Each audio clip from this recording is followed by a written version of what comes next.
It was a favorable Monday night for the New York City Soccer Stadium, and two men who have seen every kick for the two teams in the MLS Cup final on Saturday. That and more coming up on NYCFC Views. Turn up your volume. Because you're about to listen to The Sick Podcast. NYCFC Views. Collins approaches the shot, and New York City wins the first MLS Cup on their first try, and they're going crazy. Tiene tiro y gol! Gol! New York City es el campeón de Major League Soccer. The sickest New York City FC podcast. It's gonna be sick. Welcome back, everybody. I'm Glenn Crooks, English radio voice for New York City FC. We've been on pause for a couple of weeks, and many of you will know why. And I'd like to talk about my co-host and good friend, Roberto Abramowitz, who underwent quadruple bypass surgery 2 weeks ago now. And I talk to him or text him every day. And he just wanted to send the message that he misses everybody, and he's getting incrementally better each day. That's the way it's going to be. He says it's probably going to be another couple of months before he feels himself, but the surgery successful, and we all send our love to Roberto. And by the way, if I know many of you have hit him up on social media, maybe on text, but any more messages, anything that he gets, I'm sure will make him feel very, very good. So rest well, Roberto, and get well soon. Well, the New York City Football Club's soccer stadium. Good news. The Queens Community Board 7 voted overwhelmingly to approve the stadium complex and the associated classroom space, affordable housing, and some other things. New York City Councilman Francisco Moya and between 15 to 20 NYCFC staff in attendance at the meeting on Monday night. Many others were there, including Chris Campbell. And Chris is going to have the luxury of being the first guest to appear on multiple occasions here on NYCFC Views. And let's welcome in Chris now, who was at this meeting last night. And he's been kind enough to pull over to the side of the road on his way back home. Now, Chris, you've been involved in covering the stadium thing time and time again since the inception of all this, but you've moved out of the area. So this meeting must have been a big meeting last night because you came in for it. Tell everybody where you're coming from, how you got here, and then when you went back home. Yep. So I currently live in Wisconsin, near Madison, and so this was a massive meeting. And there was no virtual option. So I needed to make sure that this was one I wasn't going to miss. So flew in yesterday morning, attended the meeting, flew back out this morning, and I am currently in a Culver's parking lot. Okay. Well, so thankful that you could pull to the side of the road to give us your perspective on this because, you are the guy. That's the way I look at it. And well, let's first start with the end of the meeting or the end of the announcement that there was this lopsided vote by the borough council, by the board of 37-2. So here's the clip you put up on social media. 37 in favor and 2 against. The motion passed.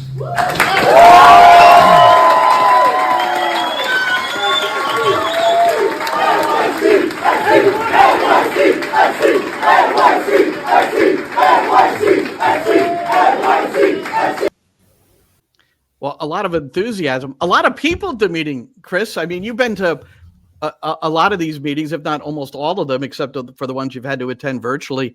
What was, how did it compare in terms of the number of people present, the atmosphere, that sort of thing? Well, this was the first one I was able to attend in person for Queens Community Board 7. I've attended quite a few for Bronx Community Board 4, where the Gal site was in play earlier near Yankee Stadium. And this was by far the most attended meeting I've been to. There weren't enough chairs for the people there. Now, in the video you saw, it looked a little bit thinner, but That's because we were already approaching 9:30 p.m. and people had stuff to do, places to go. Many people had come, they provided public testimony, and they went and got home for whatever else they had going on. So that video does not really do it justice in terms of the number of people that were there. Wow. Well, let's get to some of the things and the importance of this meeting. Why did you fly in for this meeting? Why was it so important? Well, this was the first real, big vote, throughout the whole ULURP process. So, we're going to have a few more kind of stages that this project needs to go through. But like this was the first time where, we're going to have the local community vote on this and take action to send it to the next stage. So it represents, I think, really the starting point of the whole state. Now, I mean, there's been other public documents before this. There was the certification of the ULURP. But this is the first time that the public, the local community, the ones that are going to be there living, working in and around the stadium, the ones that are going to kind of feel the impacts of the stadium in terms of benefits and what it's going to bring. Chris Campbell with us. He was at the meeting last night. Queens Community Board 7 overwhelmingly passing and improving this stadium complex. But it's not just a stadium. There are other elements. And the parking, new police precinct. What can you tell us about what was discussed about those two things last night?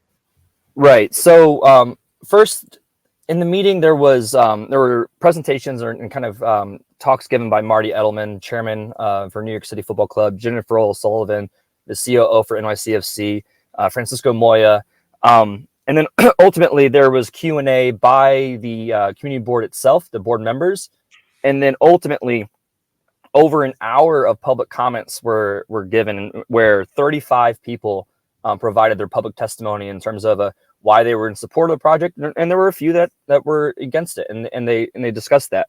But before they got to that, Chuck Apillion, the Housing and Land Use Chair for Community Board 7, touched on a couple things. One, they received a letter from the deputy mayor about support. They're going to be receiving additional resources from NYPD, and they are going to be exploring the addition of a new police precinct. Now, this was something that the board was looking for well before this development came into play, and it ultimately became an item where they said, we aren't going to support this project unless we get this precinct. So they were very happy with the commitment they've gotten from the city, and so that's no longer a hurdle. And then parking, they're based on the current zoning. There's required to be 1,000 parking spaces provided for the stadium. The club has had to try to figure out alternative methods in case an agreement wasn't worked out with the Mets. But they announced at the meeting last night, while the agreement isn't final yet, they basically have a non-binding agreement, or I guess it hasn't just been signed yet, with the Mets to provide 4,000 parking spaces for the soccer stadium events, which, for 25,000 seat capacity is well more than what they need. And actually, it was well above the 2,500 that was requested by the club. Chris, there was a bit of debate as to how many events could be taking place at the same time, or what could one event overlap another one at all? What is the final analysis of that? And we're talking about New York City FC, the Mets, the U.S. Open, and anything else that might be held there. Right. So basically, to alleviate some traffic and parking concerns, there can't be events going on at the soccer stadium as well as either at Citi Field or at the USTA facilities at the same time. That doesn't mean the same day, just the same time. Okay. And so ultimately, and this was written into the term sheet that the developer signed with the city well ago, and I confirmed last night it's still the same. A 7-hour difference between start time of events. So ultimately, you could have the Mets, have their first pitch at 1 p.m. Eastern time, and the NYCFC kicks off at 8. So you can still have events on the same day, just not during the same time. And this is the first time we have learned now that this includes USTA events as well. Well, with baseball having the pitch clock now, you wouldn't run into the 4 or 5 hour game maybe in baseball, so it might be safer. Yep. Oh yeah. What else did you learn last night, Chris? Was there any other news out of the meeting that struck you? Not well. I mean, I guess one interesting note was when Marty Edelman spoke. He mentioned that during the whole stadium search process, that they looked at 38 other venues within the 5 boroughs. Right, 38. So begin the speculation in terms of where all those were. And I'm sure, I know of at least one venue that was outside of the 5 boroughs. I'm not sure if he was including that in that number or not. I'm talking about the Aqueduct, right, and where the Islanders ended up. So that was a very interesting note. Otherwise, it was just very interesting to listen to all the public testimony from the 35 people that spoke. I kind of tallied it here. There were 31 of those 35 were in support of the project, 4 against it. And, in the 31 that spoke in support, they weren't just NYCFC fans. They weren't just supporters. They were local union workers. There was a hotel worker that spoke. There were affordable housing enthusiasts. There were just people in the live in the neighborhood and knew what was going to bring.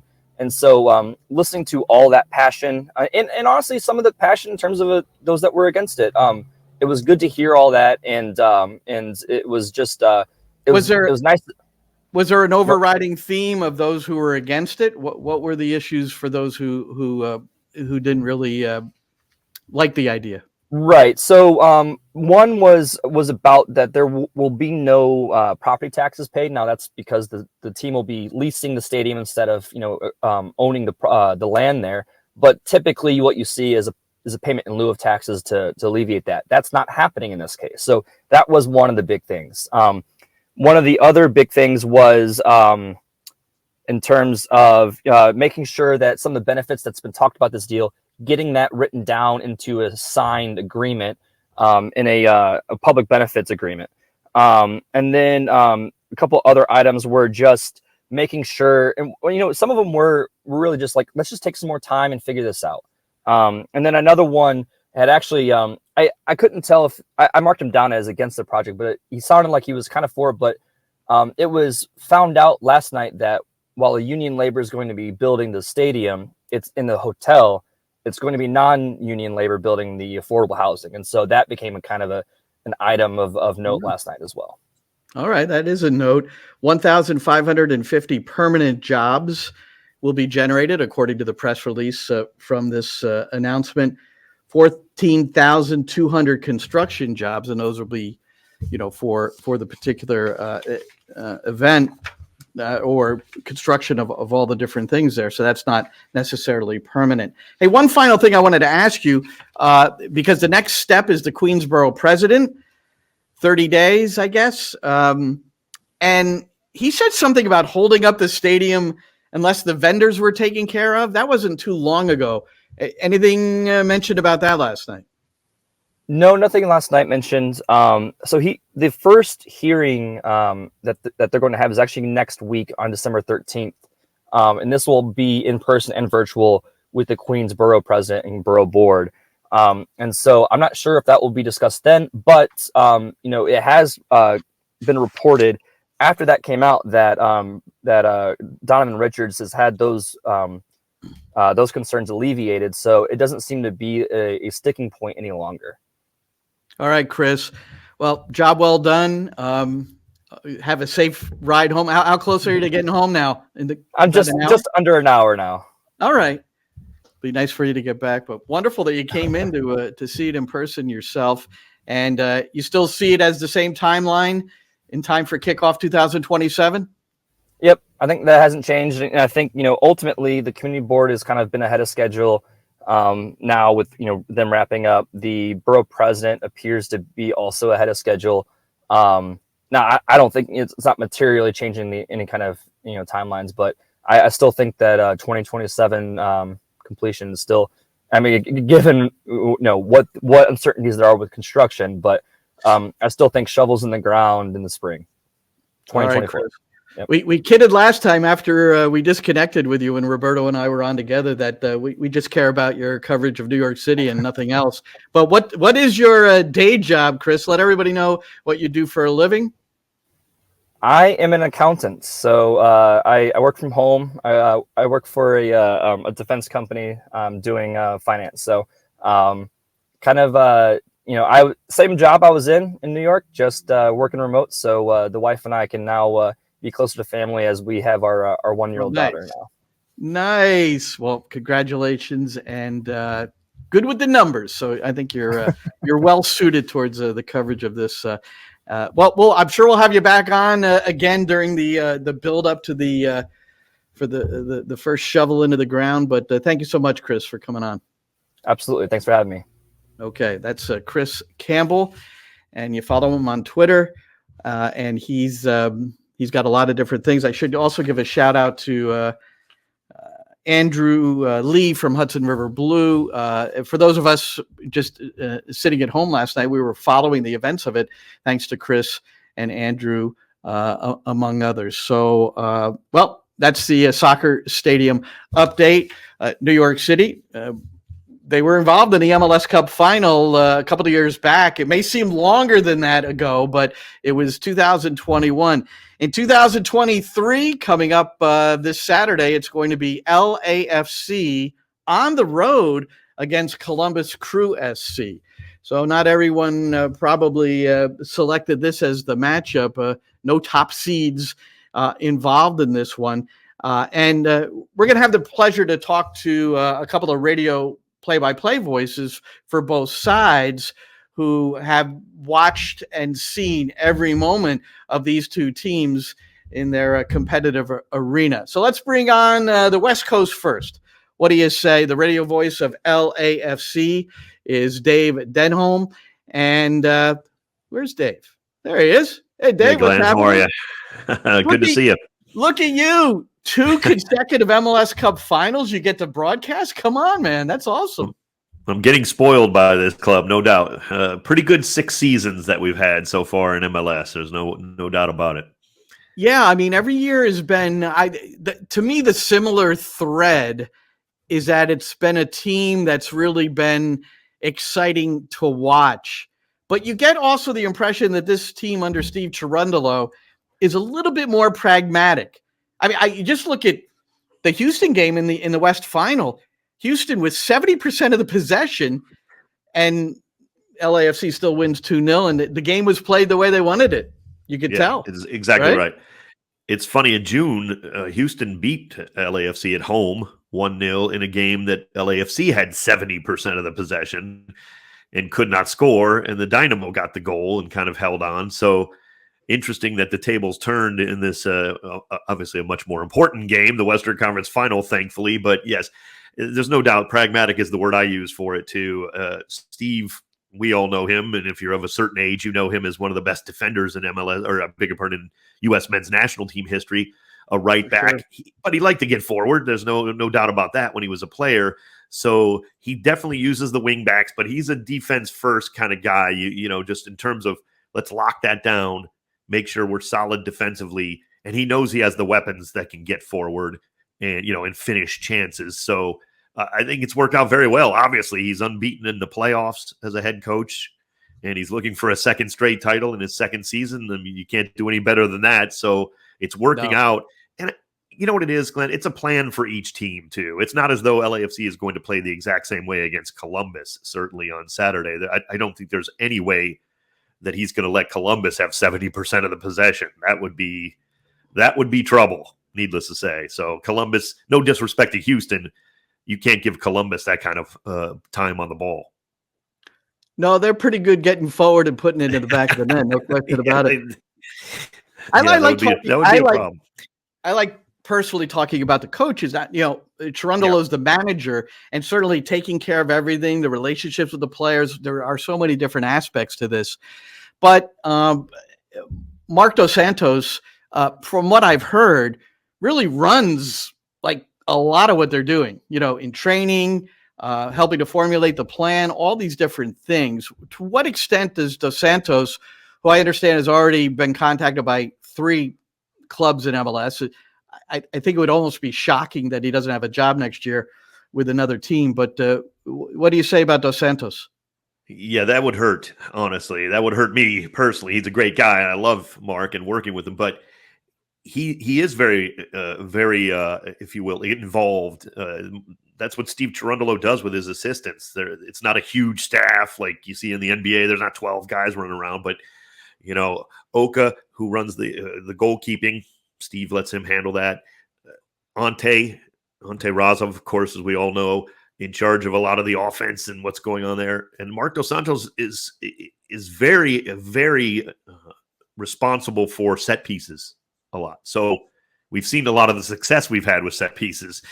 It's certainly working. Now, everybody has a hand in all of those areas on the staff, but yeah, it's definitely a staff that works well together. There's no doubt about it. And it has been a big part of their success. It seems like a cliche, but it really is true. They all have their responsibilities and they all come together to help Steve out, and it's working. That is the bottom line. And I know you love your coaching and you're a big part of that. You know better than I how important that is. And it's a success right now. And that's the bottom line. And I think you can see it on the field and then off the pitch. To me, and I've told other people this, I think these are the two best organizations too, top to bottom. So there's a reason they're both here in this final. Dave Denholm with us. He's the radio voice for LAFC, has been from the first kick for them. And you're not at home for this one, though. And what the heck happened at the beginning of the last game? They had to delay the game because don't you usually set off the supporters? Aren't the flares and the smoke? Isn't that every game? Why was it so thick this time? Was there a wildfire going on? Well, they did do some flares. There was some more of that you don't usually see, frankly. All right. But even when you're, if you let off some pyrotechnics during the anthems or what, usually that blows out pretty quick in downtown LA. It just lingered, there wasn't the breeze going through. And it was definitely, who played that game? Was it the Bears, Eagles or something way back in the NFL? If you remember that. Now that was fog. And there was no way they were going to get rid of that. Fog, yeah, and they tried to play. They were playing through that. Yeah, they played through that. Honestly, Glenn, I could not. There was no way we were going to start that and be able to see if they would have started it exactly on time. There was a bit of maybe a couple minute delay as they had to wait for that to kind of clear a little bit. Now it wasn't all gone by the time they kicked off. If you watched Apple TV, you saw that too. But yeah, it was pretty wild because I didn't know how long it was going to take because there just was no breeze going through, which is usually not the case. Did I see something where there's now going to be some sort of pyrotechnic law in the stadium? I may have. I think there already is potentially. From what I'm saying, I know my limited knowledge of this is social media, so take that with a grain of salt. But I think there are rules in place. You might even have to pay a fine potentially, and some clubs want to do that. They don't mind. Some clubs just kind of. It could be insurance. Who knows? Insurance reasons with stadiums. The clubs probably aren't even involved in that in a lot of ways, potentially. I don't know for sure, but there are a lot of factors to it. Yeah, you're not going to see that very often. Carlos Vela, was that his final home game for LAFC? Boy, it sure felt like that in a way. I don't know. I mean, if I'm John Thorrington, that's a tough decision to make, to be honest, because he's been the perfect signing.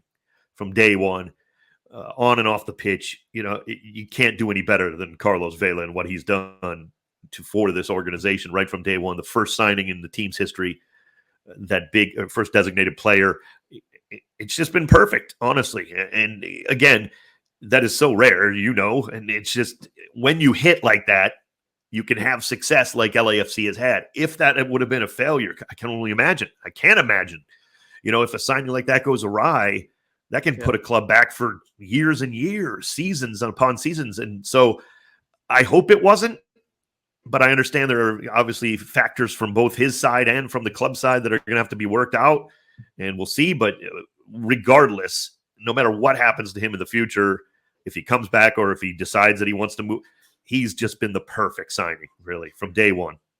And Lucho Acosta winning, the attacking player MVP this year, 17 goals, 14 assists. We can't forget Vela's that monster year he had. What was it? 33 goals and 17. It was nuts. What was it? 34 and 15. Okay. 34 and 15. So and the record still people were stands. going crazy about Acosta this year. I mean, that's the most unbelievable season in MLS history, right? You are absolutely right, because people forget the 15 assists. That team was so offensive minded and so loaded that, a guy who's also playing in this final had a pretty darn good year in Diego Rossi that year too. Of course, he's with Columbus now, but so yeah, I mean, Carlos Vela, that I don't know how you duplicate that. And all deference to the greatest player ever, Lionel Messi. Sure, he could get it done maybe, but that's 49 goal contributions is a lot for anyone. I don't care if you're Lionel Messi or whoever it is. That record could stand for quite some time. It was an amazing year. All right, Dave, one final thing. Giorgio Chiellini at the back, Maxime Croupeau in goal, and considering Columbus, their attack, how critical are those two to winning MLS Cup back-to-back years? Absolutely, no doubt about it, because Maxime Croupeau has made, for people who maybe didn't see or listen to the games, made two massive saves, one in each of the last two games very early. We're talking within the first 5 to 7 minutes. And you never know how that changes a game if he doesn't make those just world-class saves, one on Jordan Morris and then the next one on Corey Baird on a ball from Hector Herrera that was out of this world. So if he doesn't make those saves, I'm probably not talking to you, or potentially not talking to you. So he's crucial. But Giorgio Chiellini, I've told people, nobody has played the defensive position better in MLS history. Now, I'm not saying he deserves to be defender of the year. He takes some days off here and there. I get it. He needs his rest, and he doesn't, play every game or hasn't played 34 matches. But you're not a better defender than Chiellini if you're playing in MLS. I mean, he's just the best that I've ever seen do it, and he's still doing it at a high level at that age. Now, can people run by him? Sure, he knows that, but he's so smart, Glenn, and he reads the game better than anyone that I've ever seen, and he's always at the ball. I'm so happy he's reached fitness and is able to play, on a regular basis, and he's also dangerous on the attacking side in set pieces, as your call would indicate on the first goal, the game winner against the Houston Dynamo in the West Finals. I think we have that. Vela, the in-swinger, Clark still on his line, headed down, Chiellini, loose, goal!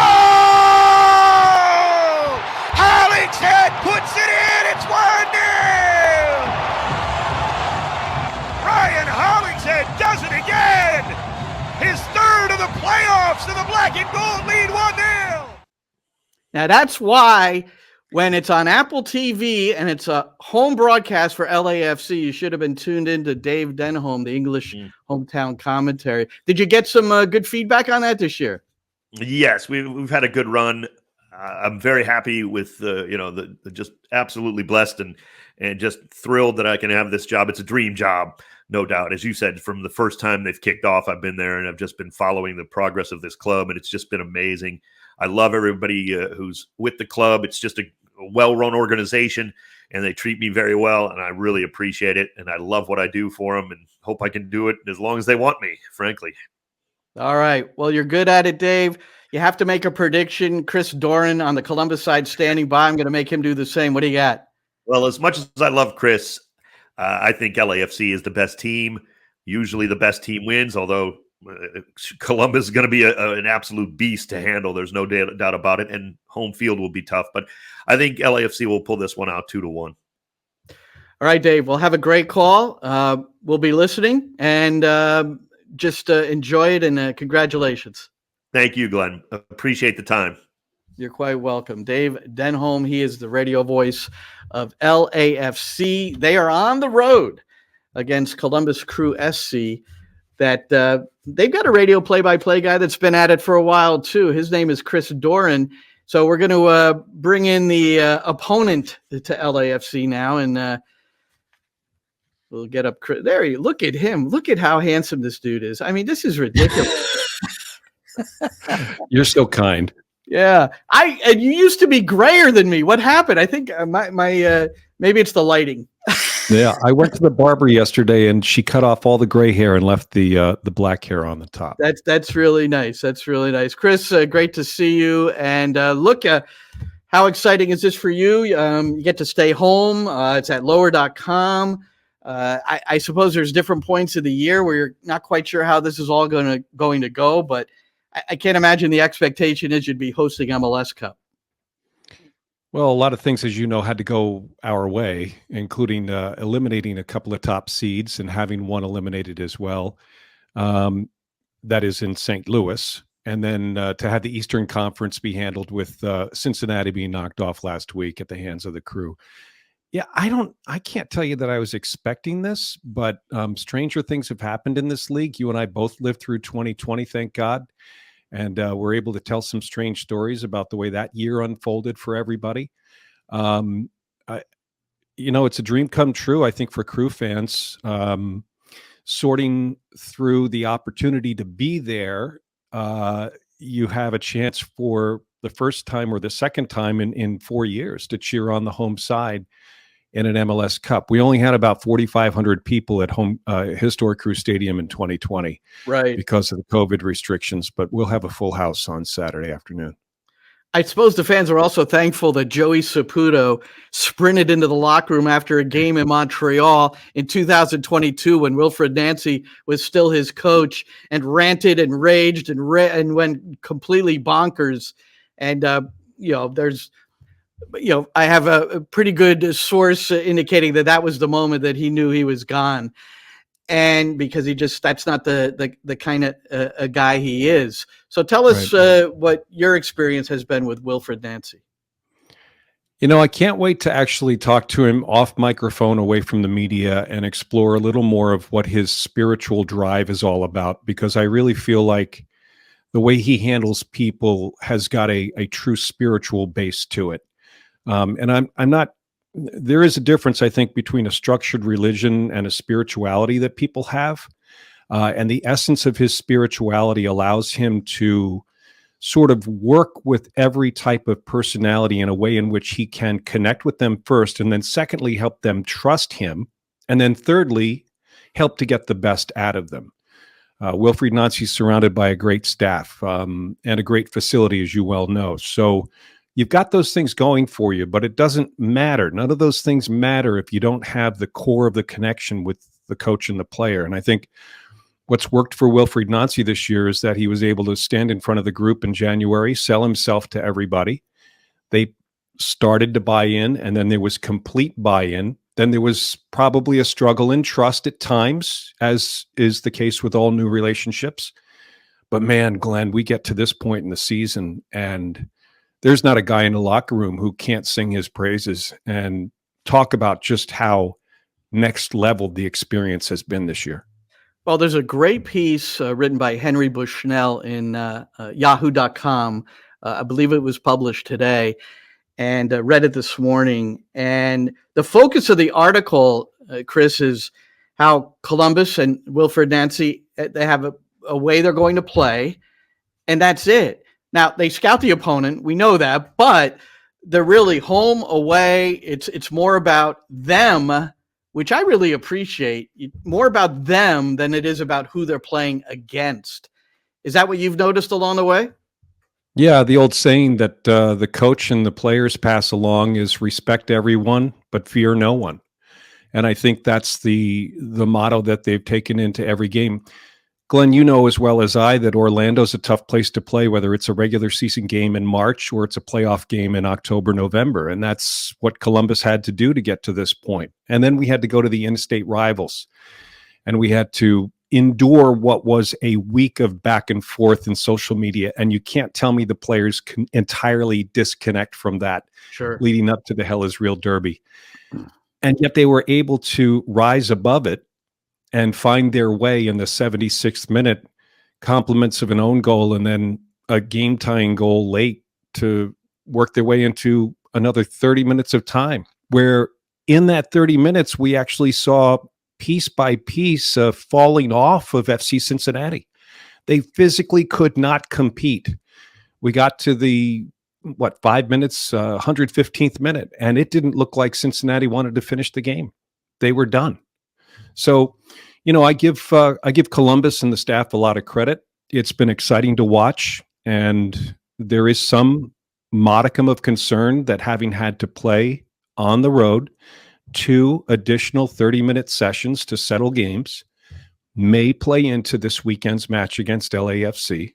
It's not to say that LAFC is completely rested either, but the point is that how much of a test has been the last couple of weeks on the physical abilities of the players who will play on the weekend. And so managing the rest this week, at least at the beginning of the week, is a big priority for the crew. Let's get to that Hell is Real match a little bit more thoroughly. 110 miles separates the two franchises. And Pat Noonan, head coach at Cincy, Wilfred Nancy at Columbus. They've now played 5 games against each other, and there have been 27 goals. Now, this game in particular, Cincy goes up 2-0, and you're calling the game. So at what point is it when it became 2-1 that you felt like, okay, but when you're calling a game, you have a feel for what's going on and the energy and so what do you think? When did it really did it change before 2-0? Was it when it was 2-2? When did you feel it? No, I think the numbers will bear it out, but for me as an announcer, it changed in the own goal. But Ramirez comes on, the hero the week before, in the 63rd minute. That was an early sub. Ramirez didn't come onto the field. In fact, Nancy stuck with his starting 11 in Orlando until the 90 minutes were up. He hadn't made a change. You bring in Ramirez and Gressel in the 63rd minute, what you're signaling is we're going to go with a major flow change here. And so my ears perked up a little bit with that. My eyes perked up a little bit. But honestly, Glenn, in the 70th minute, I was thinking to myself, you know what? It's been a great season with a first-year coach. It's going to be a long drive home. I'm a little chilly, and I can't wait to get into my sweats and just reflect on what was a really good season. In the 75th minute, we get that own goal, which I thought was Ramirez's goal because he was in the mix, but give him credit anyway. And now I'm like, okay, the last 15 minutes are going to be kind of interesting. And then we get the game-tying goal. And, anything can happen, as you know, in the extra 30 minutes. So to be honest with you, I really felt like the subs and the timing of the subs, I don't think it was bold, but I think it was exactly when it had to happen. And he signaled to, a front runner like Ramirez, you got 27 minutes to figure this one out for us and help us get back on the board. And that's exactly what he did. The Christian Ramirez story around the playoffs is remarkable because he and his wife were expecting a baby. And then I think of Tim Bezbatchenko, who brought Ramirez in. I mean, if there's a better forward, a guy of his size that can really hassle things on set pieces, but is also a pure finisher. And he certainly has proven that in the latter stages of some very important games. He scores the game winner. And tell us about Ramirez. Well, it was a really great story that he Thursday before the Orlando game, and I may have some of the days mixed up, but he and his wife were expecting to go to the hospital. He wasn't sure he could make the trip to Orlando. He gets on the plane. Wife gets sent home. It's going to be a couple of days. And so the guys on the plane actually didn't think it was such a good idea. There were some guys who were surprised to see him, thinking he'd stay home. He goes down, scores the added time goal to give us the win in Orlando. I should say overtime win. Flies back Tuesday morning. They've got their third child, their first boy. The two girls, by the way, are adorable. They come out of the locker room at home games and they hug daddy every game, and it's just adorable. And then he's back at training the next day, Glenn. And he's training with the team preparing for Cincinnati. He gets on the plane. He's still got the hospital wristband from when he was in the hospital with his wife and new baby. Yeah. Still wearing it, and scores the game winner against Cincinnati. He bookended the birth of his third child with 2 game-winning goals in overtime and sent Columbus to MLS Cup. All right. Best week of his life, I'm sure. No one could discount that. Chris Doran, radio play-by-play voice for Columbus Crew. They're hosting LAFC in the MLS Cup final. Before we finish this, there's a guy who performed for the New York City Football Club, was traded to Columbus, and has become integral at the back. They play a 3-4-3. He's the left central defender, Malde Amundsen. And Scott Churchson had who covers the New York City Football Club, was on a presser with Wilfred Nancy, and he quoted Wilfred about Amundsen, how much he appreciates him as a player, but it seemed like more as a person and fitting in with the team. Amundsen has been terrific in terms of acclimating to what's demanded around him. I've had him on my radio show Inside the Crew once or twice. He's such a natural, delightful kid. Grew up in his hometown, wanted to play for the hometown club, got to do it at the age of 10, 11, and 12. They used to go watch the first team games on Saturday afternoons at the grounds. And then he gets this opportunity to go to New York. Well, Glenn, he had no idea what Manhattan was going to be like when he arrived in your city. I remember. Yeah. And before you know it, he's coming in as a sub against Portland in the MLS Cup in 2021. And, helped see that one through. So he's got the big game experience. He comes to Columbus, had never been here before, at least as a citizen. His family has come out. His mom has come out to help him set up his apartment and cook for him on the weekends on a couple of occasions. I have it on firsthand knowledge that mom is probably going to make the trip to Columbus this weekend as well. Nice. So excited for him. And he's still got that boyish, I'm living the dream grin that you probably remember when you had him at New York City. He's just a delightful young man, and he's been extremely effective as a center back for us here in Columbus. Yeah, we're happy for him. Delightful for sure. Good sense of humor. It was always enjoyable to be hanging around with him all day. Well, Chris, you got a big call coming up, and it's on Apple, so I'm assuming that the English hometown commentary will be available on the dropdown? Yes? Certainly hoping for that, yeah. It's been an interesting treat, hasn't it, this year for those of us who do the play-by-play in our home stadiums. It's been a feature that kind of caught me by surprise. I know you're used to being on local as well as Sirius XM quite a bit. This is just another level of exposure for the craft that you and I practice, and I think I consider it a real blessing for us. All right, and like I did with Dave, I need a prediction from you on the final. Dave went against you. I don't know where you're going. Yeah, I heard him in the green room when he predicted his final score. Can't disagree with the scoreline, but I'm leaning more towards a 3-1 Columbus final. Wow. Well, you guys, no one's going out on a limb. It could go that way. It's very hard. I think we're assured that goals will be scored in this game. Can we? Absolutely, sir. That's correct. All right. We'll bet on that one. All right. Chris Doran, radio play-by-play for the Columbus Crew, who have that big match, MLS Cup. They won in 2020. They're trying to win it in 2023. New coach, new system, and but the same radio voice. Chris, good luck with it. Have fun. Glenn, thanks for having me. I appreciate it. You're quite welcome. So we get the chance to talk to Chris, to Dave, setting up the MLS Cup. Why don't we kick it around? Let's go.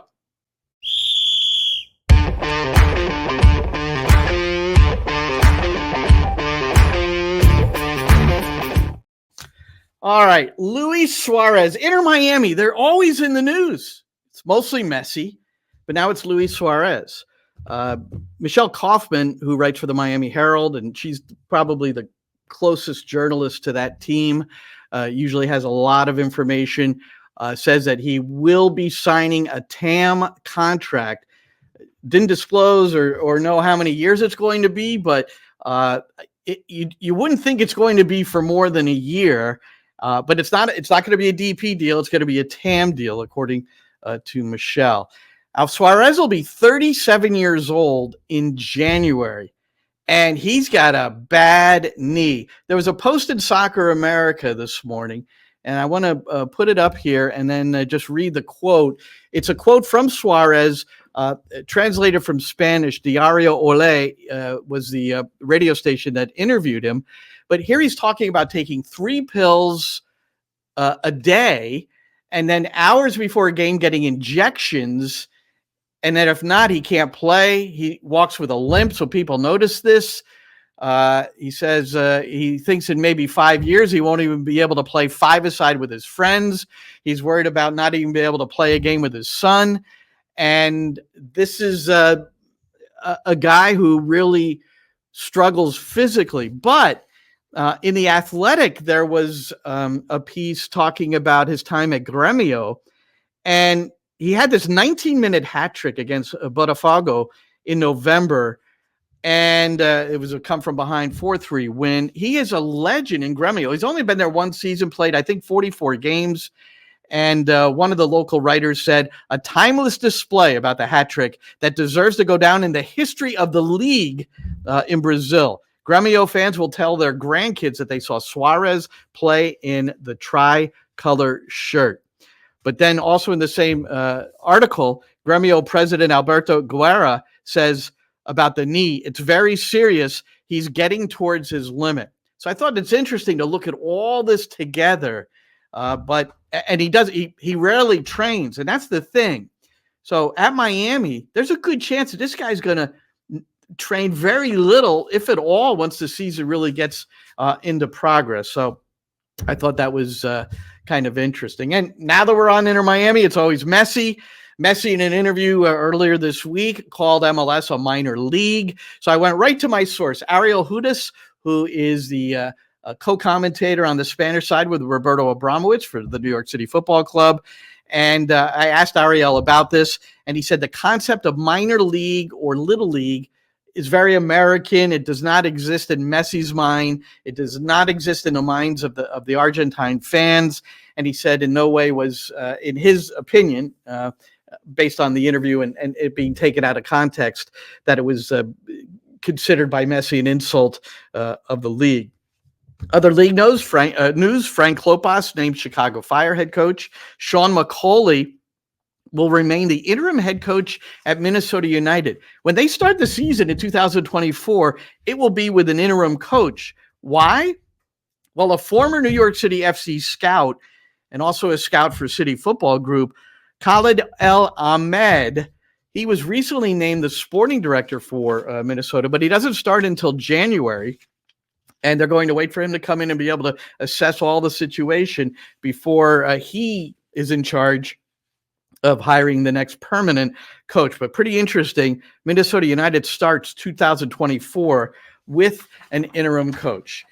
And then finally, the face of Erling Haaland. This is a tweet by Art Butt Sports. That face. And then they put Marcius by Bolhasar Permoser, 1680 through 1685.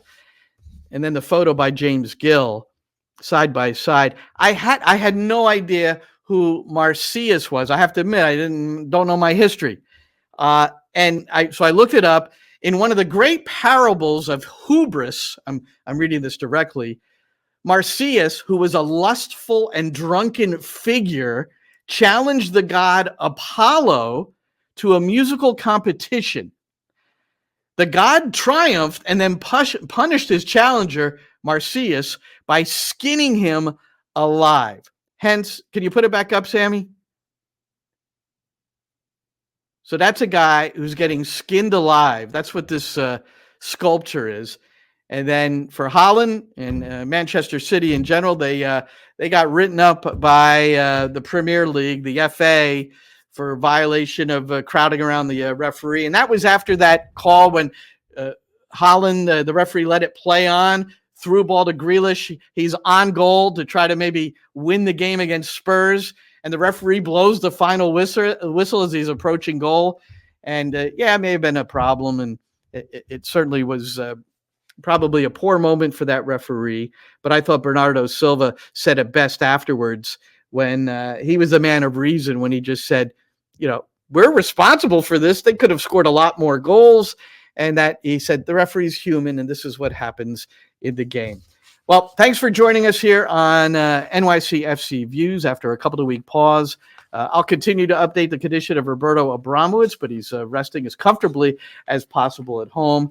Thanks to Dave Denholm and also Chris Doran, the play-by-play radio voices of LAFC and Columbus Crew SC, and also Chris Campbell, who gave us more of an update on the stadium situation for New York City FC after that good, successful meeting in Queens last night. So for all those folks, I'm Glenn Crooks. Thanks for being here on NYCFC Views. And that's a wrap. Hope you don't miss us too much until next time. Follow the Sick Podcast NYCFC Views on YouTube, Instagram, Facebook, Google Play, and Apple Podcasts.